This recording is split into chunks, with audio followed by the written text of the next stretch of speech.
Hey y'all, welcome back. And for those of you who are new, welcome. I hope that you'll consider subscribing to my channel. I promise you are going to love it here, sis. So in today's video, we are approaching day 3 of 30 days of homemaking, and I'm going to be doing a little bit of Sabbath prepping. But as I'm doing my Sabbath prepping, I just wanted to talk to you all about how I approach homemaking. For me, homemaking is not just a checklist, but it's a way to create a sanctuary for my family. It's about bringing love, faith, and peace into these walls. You know, it's the small acts that add up. Honestly, simple things like wiping down the counters, lighting a candle, making a room feel inviting. It's not just about the task, but it's about showing your family that this is a place where they're loved and cared for. For me, faith is woven into everything I do at home. Whether it's a prayer as I fold clothes or asking God to bring peace into this space. It's literally all connected. Homemaking is one way that I get to serve, and I'm grateful for that. So, just a little reference. I know you're probably wondering, what am I making? I am making some chocolate chip muffins for Sabbath breakfast. As you know, or as many of you know, we do practice the Sabbath, and on the Sabbath we do not partake in any hot foods, so we eat all our foods at room temperature or cold. Like, for instance, I make some really good overnight oats. You'll see me making that in this video as well. But as far as the chocolate chip muffin recipe, I will have that linked in the description box below. So let's get back into the topic. So when I talk about creating a sanctuary, I literally mean just making a space that genuinely feels like home, a safe haven.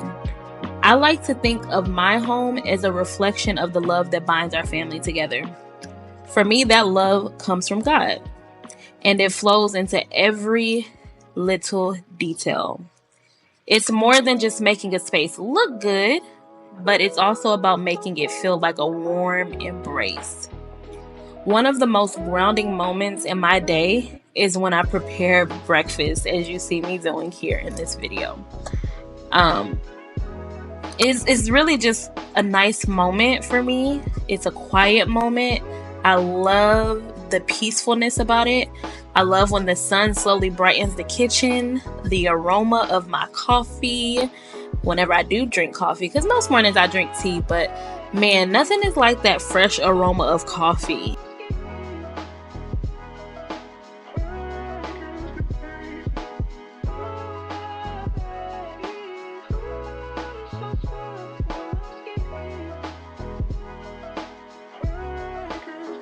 Honestly, it's moments like this where I feel God's presence the most. It's in these small pockets of stillness that I get to reflect on what homemaking really means. It's preparing my heart, not just my home, to welcome my family with open arms.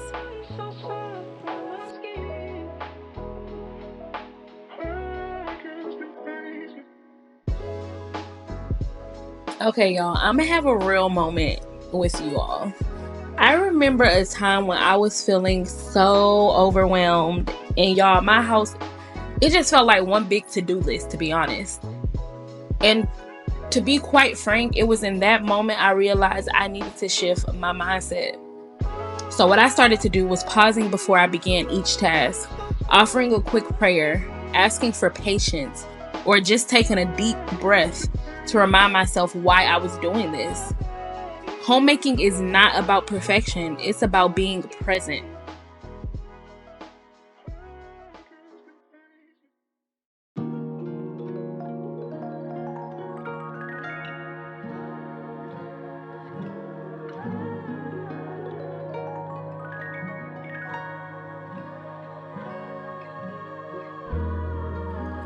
Another thing that has brought peace into our home is the intentional habit of decluttering. Okay, I'll be honest. I'm gonna be honest. Y'all know I gotta be honest with you all. It is not always easy, and sometimes I slip on my A game, especially when you have little ones, okay? But it is definitely worth it. A clear space really does help to create a clear mind. I like to even involve Alina sometimes. I'll get her tidying up her room, or I'll have her help me with some laundry. And sometimes, you know, she's more in the way than actually helping, but this is shaping her and showing her that taking care of our space is an act of love and stewardship. When she helps, I know she's learning that this home isn't just where we live, it's a place we cherish. Okay, guys, so of course I'm trying to give you all like a little bit of backstory as we're talking about, you know, the topic of discussion. I do want to make sure y'all know what's going on in the background. So right now I'm just sectioning off some meat. I went grocery shopping the other day and I got a lot of meat. We're a family of 3 for those of you who don't know. So some of this meat is just very overwhelming. So I had to put it in freezer bags and put it in my freezer so it wouldn't take up so much space in my fridge and so that it wouldn't spoil. So that's what you see me doing here. But yeah, let's get back into our topic of discussion. So another thing is keeping the windows open. That's another way I create an atmosphere of peace. Just about every morning, not just about, every single morning I open my windows up. Well, we'll say I open my blinds. I don't open my windows. That is something I want to get into, but y'all, we have like issues with bees and flies, and while we do have a screen in between the window and outside, there are times where like a bee will get in the house and I'm like so confused as to how it got in the house.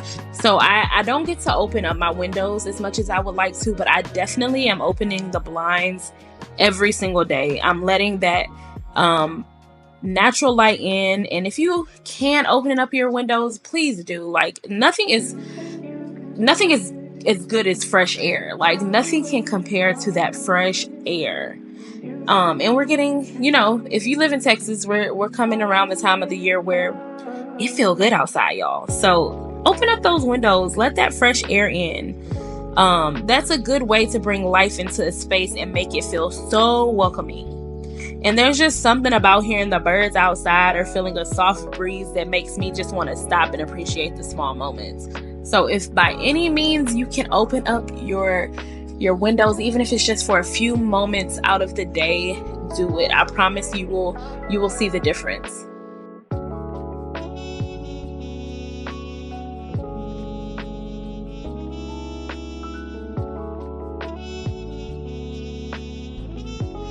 Okay, y'all, so scents. Let's talk about scents. Scents can be another powerful mood shifter. I love lighting a candle or diffusing essential oils that smell calming. Something I've really been into lately is lighting incense. And the thing about incense is they're really cost efficient. Like incense are pretty inexpensive. I was able to go to Walmart this past week and I got some incense for $1. I got 40 incense for $1. So if you have some frankincense and myrrh going, Walmart has frankincense and myrrh. You do have to buy them separate. They don't come together. But again, it's $1 for 40. So you get you some frankincense and myrrh. You get that going. You can get you some lavender, some eucalyptus. And your house is going to be smelling really good. It reminds me, honestly, of how the temple in the Bible was filled with the aroma of incense. It was a place set apart, holy and serene. Like I said, we want to focus on making our homes our sanctuary. So get you some incense, sis, if you're into that. I know some people are allergic, but if you're into incense, get you some incense. If not, get you a diffuser. If not, get you a candle. Whatever it is that you like, whatever it is that your husband likes. I think of my home as my little sacred place, like I said, and the smells are part of what makes it feel that way, to be honest.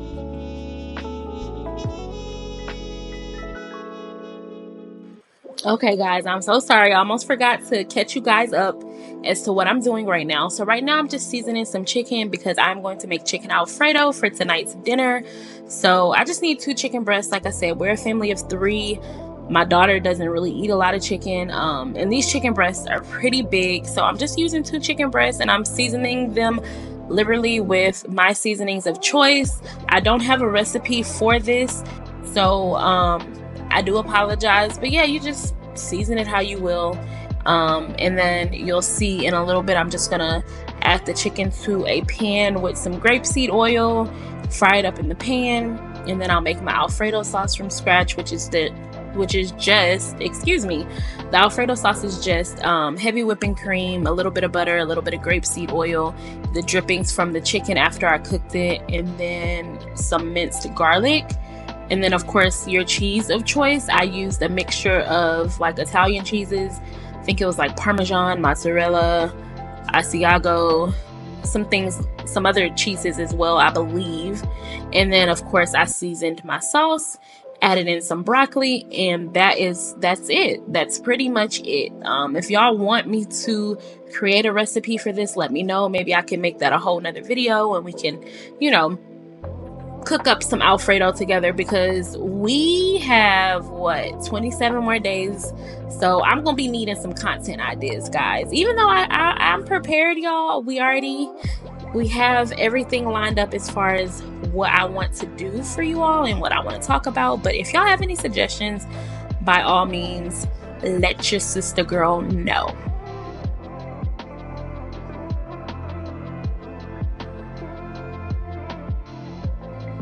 Okay, y'all, I'm so sorry. Y'all know I can talk. Let's get back into it. So for me, I truly believe that homemaking is the most beautiful way to serve, and I say that because while we're serving our family, we're really serving the Most High first and foremost, because the scripture talks about how we're supposed to do everything as if it's unto the Lord. So honestly, homemaking is just a beautiful way to serve the Lord and serve your family. It's a testimony to anyone who walks through your door. Hospitality does not have to be grand. It just has to be sincere. When someone comes over, I want them to feel seen, welcome, and loved. And that starts with how I care for my home. So don't get me wrong now. There are days when I feel like the work goes unnoticed, or like I'm spinning my wheels trying to keep up. But those are moments when I remind myself that God sees it all. He sees the intention behind every cooked meal. He sees every swept floor, every tear wiped. It's in those moments that I lean into Him, remembering that my work as a homemaker is very valuable.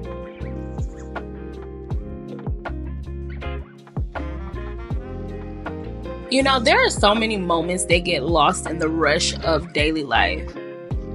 But lately, I've really been trying to anchor myself in the present. For instance, when I'm folding laundry, it's easy to slip into autopilot and just try to get through it as fast as possible. But I've started looking at those moments as a chance to pray over the person each item belongs to.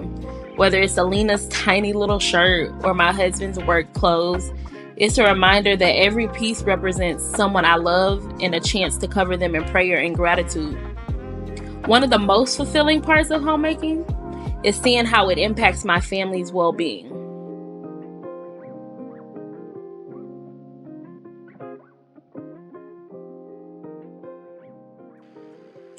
I remember one day when my Lord came home from work and he was like, "Dang, it smells good in here." Honestly, y'all, it's moments like that make me so happy. That simple comment reminded me that even the smallest details matter, and that these little touches make a difference.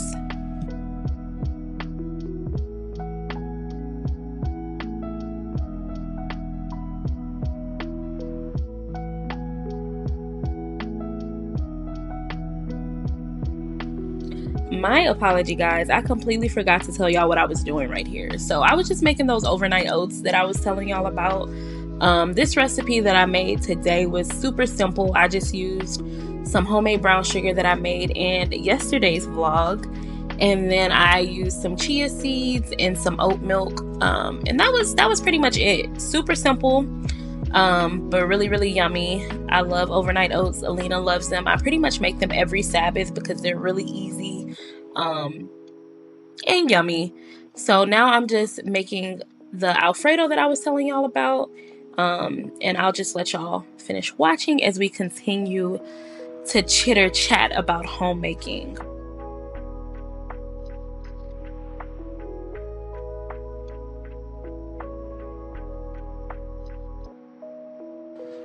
Okay, y'all, so let's talk a little bit about the importance of a routine. Routines really bring a sense of stability and predictability, even in a world that often feels unpredictable. I find that when I keep certain daily habits like my morning devotionals, it really builds a sense of security and peace. It's like creating rhythms that tell my family this is your safe space and you can always count on this. So for me, like I stated, I love, doing my morning devotionals. But something that I also like to do that is pretty routine is making sure that when my daughter wakes up in the morning, her breakfast is ready to go. Now, some mornings that may mean literally when she wakes up, her food is sitting on her high chair, or that may mean it's in the fridge prepared and I just have to heat it up. But either way it goes, she knows that she does not have to wait a long amount of time before she's going to have her first meal of the day. Now, balancing everything can definitely feel like a juggling act some days, but what I've learned is that homemaking doesn't mean doing it all. It's about doing what matters most. Some days that may mean leaving the dishes in the sink a little longer so I can read an extra story to Alina, or sitting down with my husband to talk without the rush of unfinished chores in the back of my mind. Those moments are just as much a part of homemaking as sweeping the floor or organizing a closet. Okay, y'all, sorry about that. My little one and her father had came in the room to change her diaper, so I'm sure y'all could probably hear them a little bit in the background. But yeah, that's just what I mean, like sometimes you just gotta stop what you're doing and pour into your family. Like, everything doesn't have to be so cookie cutter. While it is great to have that routine like we talked about, we need to understand that at the end of the day, the Most High is in control. Which leads me to my next topic, the importance of grace. Grace for ourselves when we fall short, but also grace for others. There are days when I don't get it all right, when the house is messier than I'd like, or dinner ends up being leftovers for the third time that week. But that's okay. Those are the days that I remind myself that homemaking is not about flawless execution. It's about heart, about intention, and about showing up even when things aren't perfect. When we create a home where love is the focus, everything else falls in place. That does not mean it's always easy or effortless, but it does mean that the work is meaningful. And when we keep that at the forefront, we find a deeper joy and satisfaction that goes beyond just keeping things clean and organized.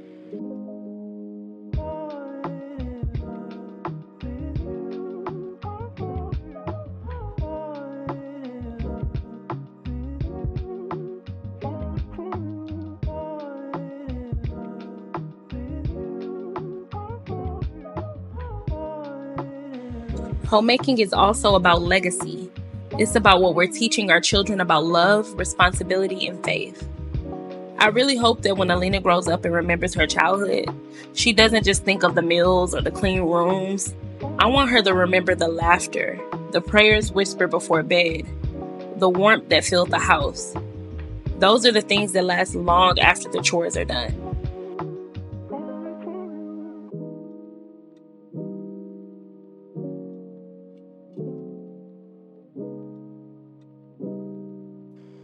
Homemaking is about nurturing a space that breathes life and love. It's about those quiet moments when I catch my husband smiling as he reads or Alina humming while she plays. Those are the echoes of the love I pour into this home. And even if I'm the only one who fully knows the effort behind it, that's enough, because I'm doing it for them and unto God. As the years pass, I realize more and more that these small moments of intention, these acts of service, they build the foundation of the memories we're creating together.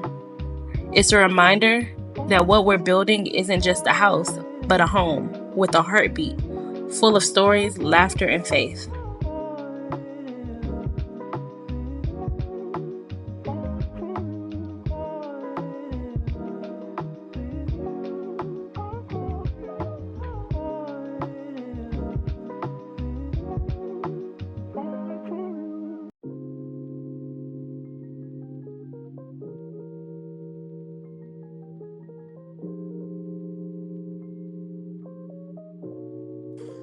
Homemaking is truly a ministry.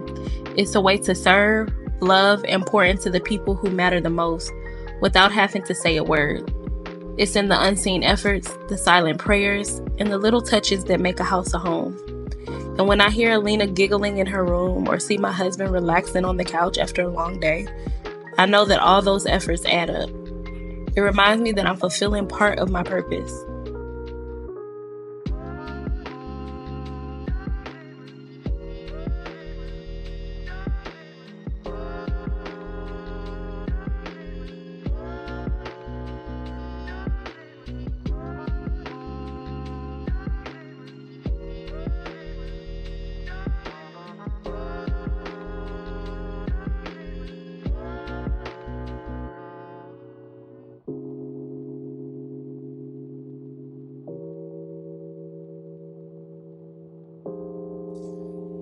So when you're wiping down that counter for what feels like the 100th time, or folding laundry that never seems to end, know that it's all a part of something greater.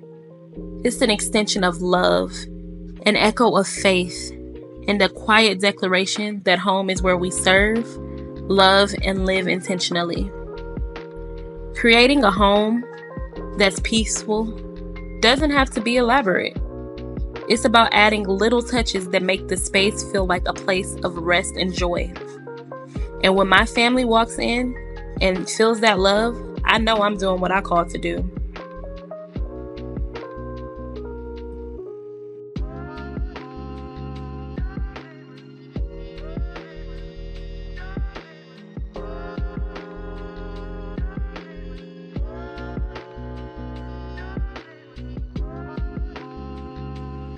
Homemaking is a beautiful way to serve, even when it feels small or overlooked. It's about being intentional and remembering that these little acts matter. They're an extension of the love and faith that we want to show in our homes.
Thank you so much for spending this time with me today and letting me share a piece of my heart and home with you. If this is something that resonated with you, I'd love to hear your thoughts in the comments below. Tell me how you create peace and love in your own home, or if there's a part of this that inspired you. Don't forget to like this video and subscribe if you haven't already. I'll be sharing more about homemaking, faith, and intentional living. So stay tuned for more. And if you think someone else might be encouraged by this, feel free to share it to them. Until next time, remember that even the smallest acts of love in your home matter more than you think. Keep nurturing, keep serving, and keep living out your purpose. See you in the next one.